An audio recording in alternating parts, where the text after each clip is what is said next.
Hello and welcome to Creative Conversations by Summer of the Arts. I'm Lisa Barnes, Executive Director, and I have a very special guest today, Mayor Bruce Teague. Thanks for joining us. Super excited to be here. As I was telling you before we started, the idea behind Creative Conversations is this community is so rich in the arts. And I feel like a majority of the people have the regular full-time day job or whatever, but then they're still engaged in the arts. This is me in this position is living vicariously through everybody else since I'm not personally an artist. And so obviously, you're a business owner, local business owner, and mayor of Iowa City and singer. And so I just wanted to kind of hear your story. How long have you been in Iowa City? How did you get engaged in this? Obviously, we interviewed your aunt last year, and she has an amazing story to tell. So we just wanted to hear from you, too. Oh, well, awesome. I'm happy to share my story. Good. So, been here 29 years Okay. in Iowa City.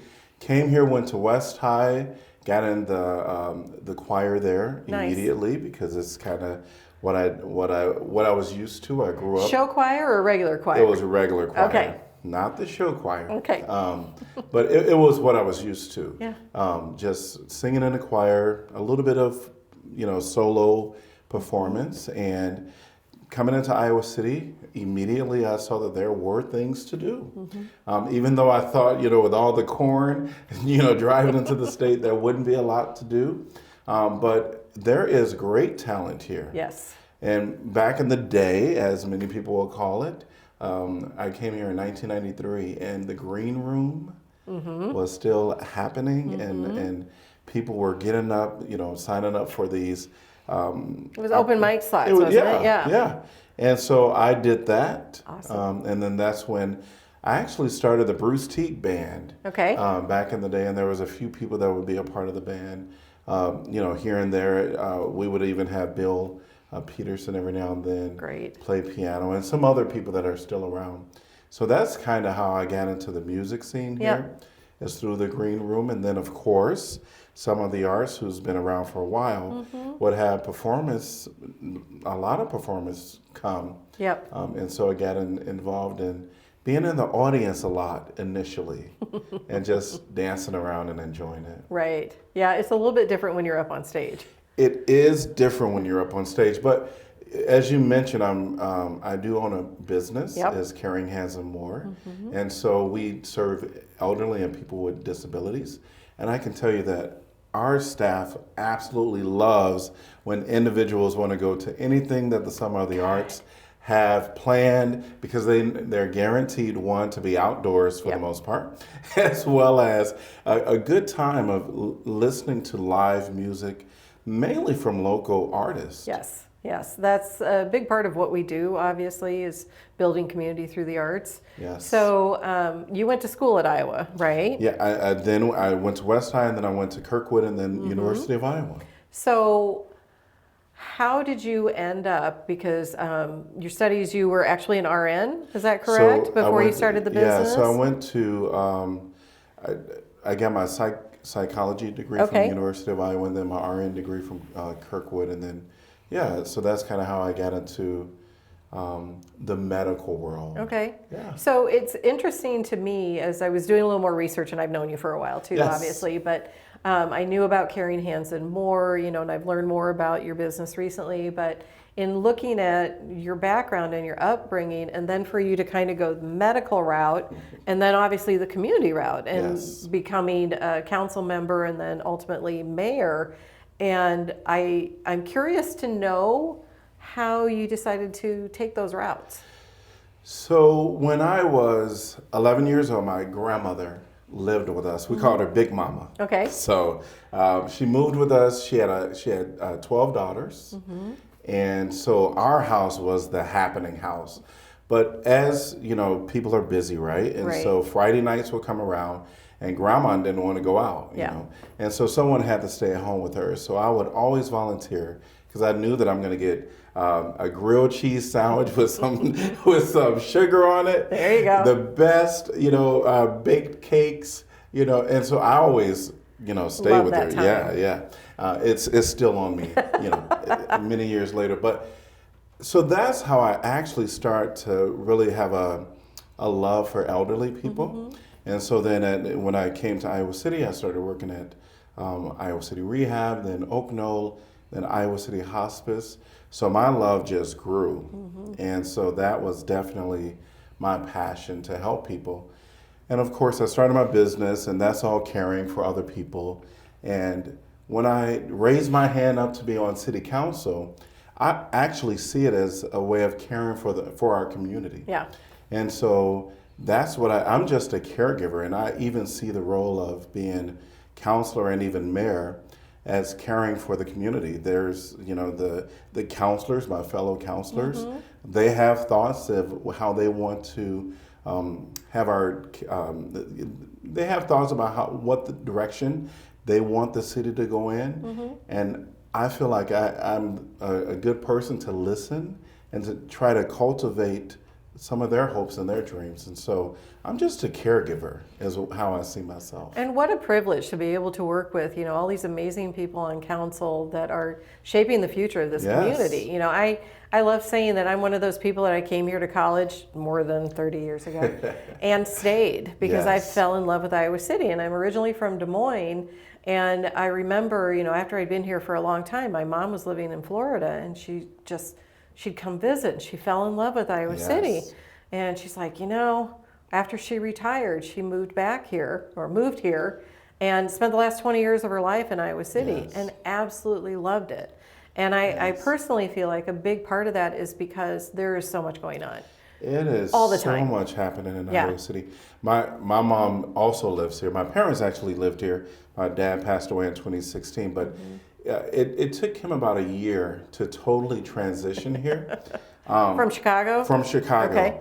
But it took this group. He would go to Hy-Vee, and he saw this group of guys that would always be there. They were from the bus barn. Oh, okay. The Iowa City bus system. And so he started talking to them, and that kind of mimicked what happened for him in Chicago, because he would meet with a bunch of guys every morning. Yep. He didn't eat breakfast at home. That was his thing. And so once he found that, and then he was engaged in so much other stuff that the city had to offer. And my mom, you know my mom, Mama Teague, as we call her, she has more friends than I do. I find that hard to believe. Oh, no. Seriously. Yeah. Like, her phone is ringing off the hook. Mine ring off the hook, but it's because there are needs in our community, right? But yeah, she stays busy. She loves it.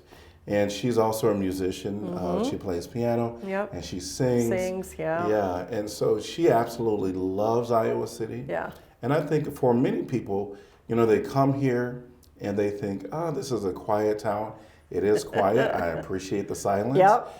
But it is a happening town, but you got to get out and get involved. Yeah, I totally agree with that. I went through the Chamber Leadership Program many years ago, and it's such an amazing opportunity to learn more about the community. Yes. And I know at one point I was asked to join the Public Arts Advisory Committee, but I'm rural Iowa City, so I wasn't eligible. One of those people, it's Come like, on over a little. I've lived in my house 31 years, probably Yes. not. But even when the school bond issue came up, with all the improvements, I told my mom and sister, I said, go vote for it. I'm not eligible, but go vote for it. Support the community. And my kids grew up here. My son still lives here. My husband is from Iowa City, so we have a lot of ties here as well. And I'm curious to know how often you're performing now. So one of the challenges in Iowa City, it's a very transitional city. Yes. And when I had the Bruce Teague band, we went through about 4 different iterations of, a great team of musicians. And the last time we had this great guy, he was in the PhD program. And because I don't read music, and that's not my thing to really coordinate all the musicians, and he really did a great job of that, coordinating all the music. And when he left, I was busier in all of my endeavors. And so when he left, I thought, now is kind of a good time to just relax, kind of just let that be. Maybe every now and then jump up on stage with another band. With Nora Jean. Yes, with just jump up and sing a half a song Right. with someone else, and I enjoy that. I think for me it's too much effort Yeah. in trying to teach a band my songs that I want to sing, the style that I sing it. That is a challenge, and so I've just learned to decline the nice offers of we want you to come and sing, and I just say, hey, depending on the venue, if there's a person, I would be more than happy to jump up on one song. But you do know that in itself is a challenge, because artists sometimes, all artists aren't open to another artist coming up and sharing the stage. True. And I'm fully aware of that. As I recall, though, at the 2021 Soul and Blues Festival, that was prearranged pretty much, wasn't it, between you and Gloria and Nora? Yes. And Nora absolutely wanted that. Yeah, she was having a rough night. Yeah, we've known her for many, many years. I remember seeing her in Cedar Rapids for the first time live. She was amazing. She not only did that outside fest, but she did it was a late night fest, or oh my gosh, where it was like a small group. It was phenomenal. Yeah. So, but again, she's an artist that invites people to come up, and she's not intimidated. If you have a better voice or a better performance, then she's not intimidated, and so I'm mindful of.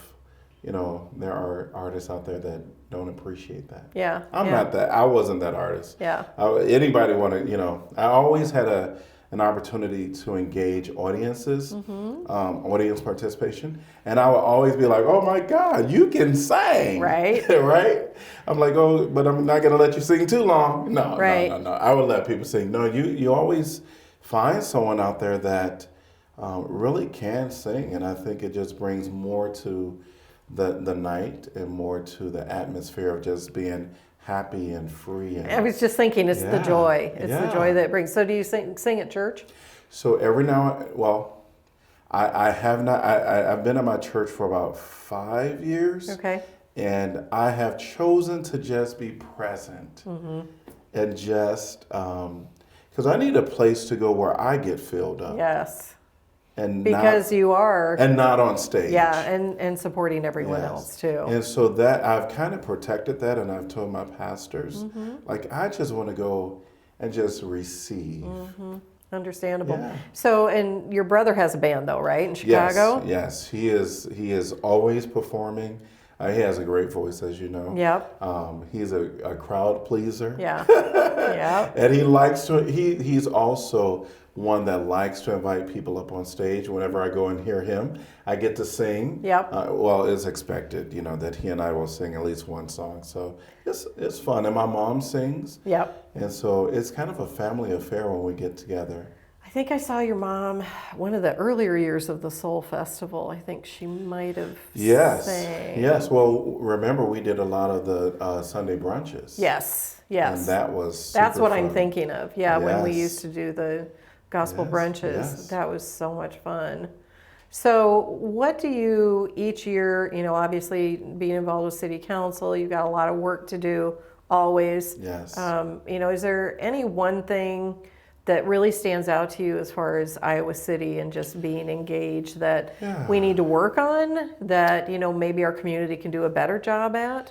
So there are lots of pop-up things that you all are doing now on the north side. Oh my God, that's been enjoyable to be a part, just being in the audience over in the middle of the street, right? It's such a different atmosphere there. Yeah, we love that. And the changes that the downtown district's done over there, and having the street closed with the mural and having tables and stuff. Great. We really enjoy that. And, our expansion out into the neighborhoods with Music on the Move has been a lot of fun, and with the free movie series. So, during COVID, one of the things that I appreciated was some of the neighborhoods would just have like a performer come and perform. And I think during that time, we know a lot of folks was isolated, but there was still opportunity to come together in the streets, spaced out safely.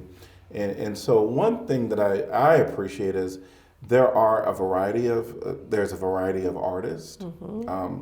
You know, I'm waiting for kind of the hard rock. Believe it or not, I like hard rock. Okay. I like to jump up and down and be a headbanger. and I love it. It's so much fun. So, you know, but there is a variety of music. And so one thing, of course, the South District is enhancing some of their presence in our community. They have so many great plans. Yes. I had a meeting with Angie Jordan and Tasha Lard a few weeks ago, and I'm so excited for everything they're doing. So I know that there'll be more opportunity and more diversity in the performers. So, you know, I think you all have a great board of directors that are, you know, thinking about how can we ensure that there are local people that are having a stage to display their talents and their gifts. And also, just making sure that it's not all in, we love downtown, and downtown is a great place for performance, for performers to come. But there's so much opportunity within the greater community as well. And so I know you all are being more intentional about doing that. And I think it's great. You know, I have a side story. One of our Music on the Move performances last year was James Tetson at Terry Trueblood. Yes. And James is amazing. It happened to be one that I was working, and I was talking to one of the women that had come to watch him perform. She was from Cedar Rapids, and she'd never been to Terry Trueblood, and she was like, this is amazing. We don't have anything like this in Cedar Rapids. I'm going to come to more of these. So she was traveling to Iowa City from Cedar Rapids to see Music on the Move. And like you said, there's so much talent. I actually recently did a count, and last year in 2022, we supported approximately 437 Eastern Iowa musicians. Wow. Through our programming throughout the year.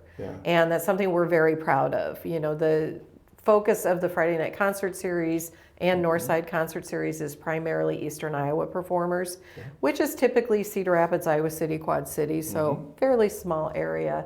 And it's very important that we're supporting the artists in our community. I also took a look at the Holiday Thieves Market, and out of our 78 artists we had last year, 58 were from Iowa. Nice. So not all Eastern Iowa, but Iowa, you know. I understand that in December, you know, you may not want to travel from Colorado or something. But it's something that we're very proud of. And in our meeting with the South District, I said, you know, we're going to do another movie over in Pepperwood Plaza this year. We're excited. It was so much fun. And I said, you know, just keep me in the loop on what you guys are doing, because we want to make sure everybody knows there's so many fabulous opportunities. So one of the things, you know, when you mentioned Terry Trueblood and you're talking about the South District, I think people in the community, music, they're bringing people together, one, for music, right? And then when they get there, they're hanging out and meeting new people. But another thing is oftentimes they're in an environment that they've never been to. Exactly. I met someone recently. There was an event over at Terry Trueblood, and they came to the event and they were like, wow, this building is beautiful. Oh my God, there's water activities here. You can walk around, you know. So again, I think people are going into the neighborhoods and being introduced to a whole new world. And over in the South District, as we know, there are some stores, some ethnic stores that people can support, and they're learning about these opportunities by just coming to hear some music, right? The airport, because you all do the movies that we did at the airport. The movies at the airport. A lot of people have never turned off Riverside Drive to go to the airport, and then they learn a little bit, you know, just through conversations about the Iowa City Airport. I actually thought that I was pretty familiar with Iowa City parks. I learned that I wasn't. There are so many more parks that I wasn't familiar with. One of the last movies we did last year was at McPherson. And I'd driven by there, I'd Yes. seen it, but I'd never actually been to the park. And it's Yes. beautiful. It is beautiful. And I feel like our Parks and Rec department just does an amazing job at keeping the parks up. And there's so many and so many neighborhood parks. And I think that's Yes. so crucial. Yeah. I think the music brings out people that are within the neighborhood. Yep. And even those that just want something to do throughout the greater part of the city. Yeah. They're traveling. So again, it's just a great opportunity bringing people together. And music does. Yes. I think it's healing for the soul. It's healing for the mind. It's healing for the joints because you get to move around and exercise, right? Yep. Which we all should be doing, especially after COVID because things were so. We were a sediment, in so many ways, and so this is great that Summer of the Arts is still. I think every now and then you all rejuvenate yourselves. We try. You do. Yeah.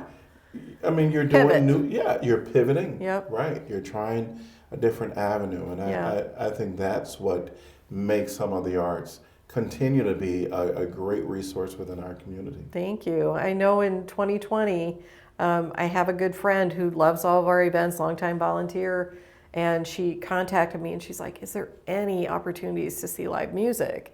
And that was when we did A Truckload of Soul with Kevin Burt the first year that became Music on the Move. I love that. But we also, my neighborhood. Yeah, we also did recordings of some of our Arts Fest performers and Friday Night Concert Series performers, and so I told her on the slide when we were doing the recording so she could come watch it. Yes. And of course, everybody social distance, wore masks unless they were singing, and we were very careful about it. But we just knew people needed it. They needed that opportunity. Doing the drive-in movies at the airport was so much fun. Something we'd never done, and we're gonna be doing one at the airport this year. So we do have that on the schedule. That'd be great. Yeah, it's still a fun site. We just learned that you can't show movies that have a lot of dark scenes because you're on the side of the building, side of the hangar.